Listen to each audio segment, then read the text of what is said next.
Hi guys, in this video, we will show you how to customize the server IP to set up a local area network environment. Right-click the network icon in the bottom right corner. Open Network and Internet Settings. Change adapter options. Right-click the Ethernet, Properties, and double-click the fourth option. Change it to Use the following IP address. Then enter 192.168.0x. The subnet mask will be generated automatically. When setting up the LAN, you can skip the gateway configuration.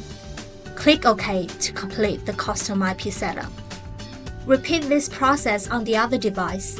The first 3 parts of the IP address must be the same, and the last part should be different.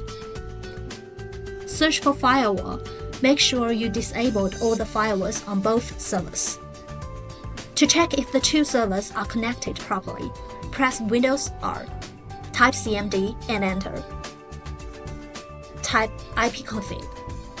Press enter to view your IP address, then type ping space the other server's IP address. If you receive the reply, it means the LAN setup is successful.